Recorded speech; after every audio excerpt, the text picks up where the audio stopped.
Good morning, happy Friday, TGIF, and happy Black Friday to those who are in business. Will it be Black Friday? Will this be the day that businesses are in the black, that all their expenses have been paid for the year and that now there's time to make profit? We worry that there's so many businesses that won't make it, that even the full month of December and the Christmas season isn't going to be enough. We know businesses are trying to find ways to be safe, but I think of even the online sales. What that means is people aren't at malls, so they're not grabbing lunch. They're not going out to dinner. Restaurants are pretty much closed, except for some outdoor dining, which, well, there's still frost in my backyard right now, and I need to go out. I need to fix some fence in my yard. I have a 1-year-old part German Shepherd, part Collie, I think, and she can jump and doesn't like cats. I probably mentioned that. She is willing to jump fences and chase them, and we don't really want that kind of thing. We want to be good neighbors, even though our neighbors feed feral cats and skunks and other things come along, and those cats come and make messes in our garden and on our deck and on our furniture, and we just do not have the cats in our yard. The dog will make sure that the cats don't come into our yard, but we also have to make sure that those cats don't get attacked when they're in their yard by our dog. So we got some work to do today. Went and bought 100 feet of fencing over at Tractor Supply on the Yakima Valley Highway. Got to put that up today, pound in those stakes and wire it all together and fix one of the gates on our deck that's only 2 feet high, not high enough to stop a jumper. I'm hoping 3.5 will be enough. There's places where our fence is only 3, but that's on the other side. And those neighbors, they would understand. If our dog jumped over to chase a cat in their yard, they'd be just fine with that. But we really don't want that either, because she needs to stay in our yard, needs to learn how to be a dog that belongs here and not the neighborhood. Trying to be responsible as a neighbor, trying to live in a way as a citizen of this community, of this street, this neighborhood, that at the very least does not harm others, but ideally is a blessing to other neighbors, to be able to share with them, to help them out when they're in need, to accept hospitality from them and to give it to them as well. Living together peaceably with others. That's what the commandments or the 10 rules or the 10 words that I've been talking about are all about.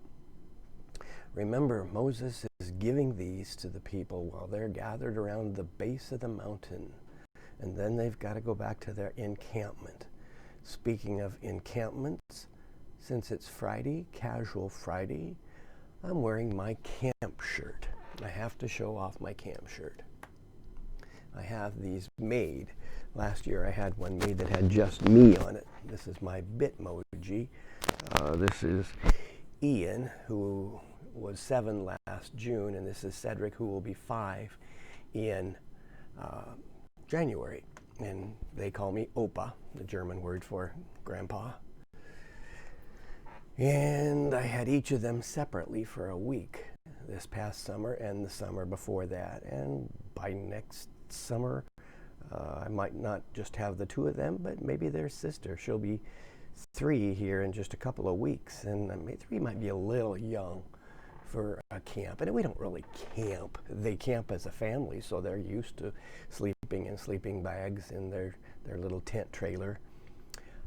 But we do camp kind of things like a Boy Scout or a Girl Scout camp. We do lots of crafts. We do cooking.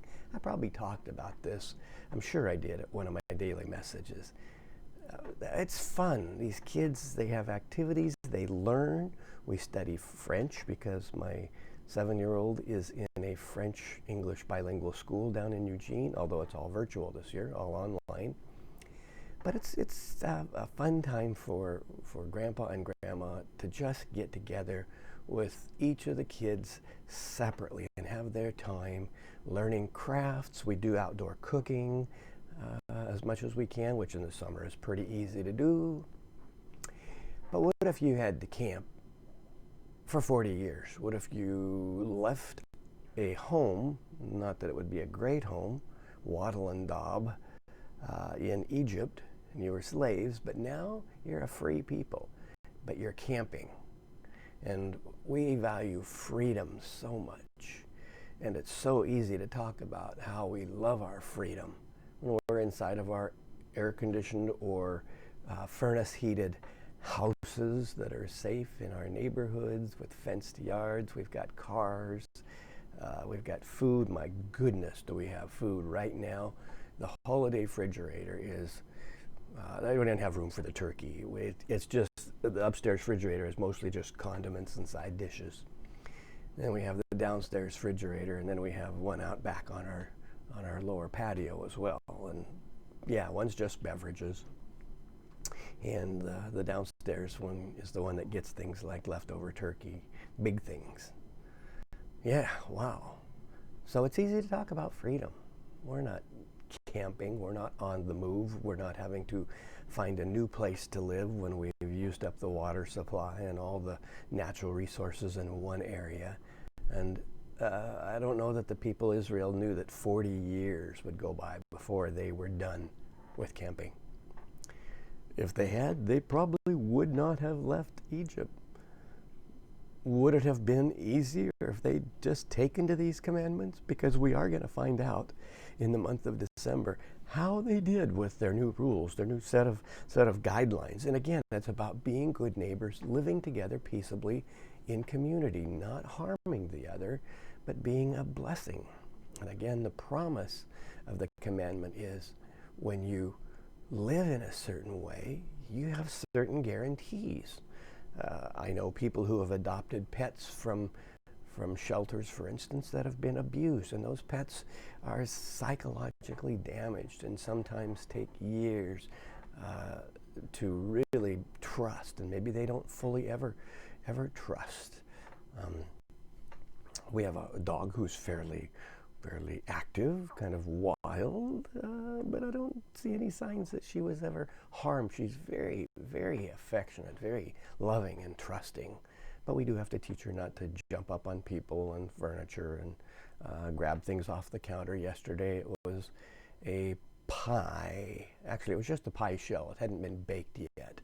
But turned her back on her, and she had that pie shell on the floor, and the glass pie pan was shattered. And fortunately, she didn't get any of the crust in her mouth. We got in there quickly. We heard the sound, and we've learned can't put any food or anything like that on the counter where she can get to it. We're still learning. It's only been 3 days. So, commandments so far. You don't need other gods, including images and amulets and objects and carvings. You don't need those.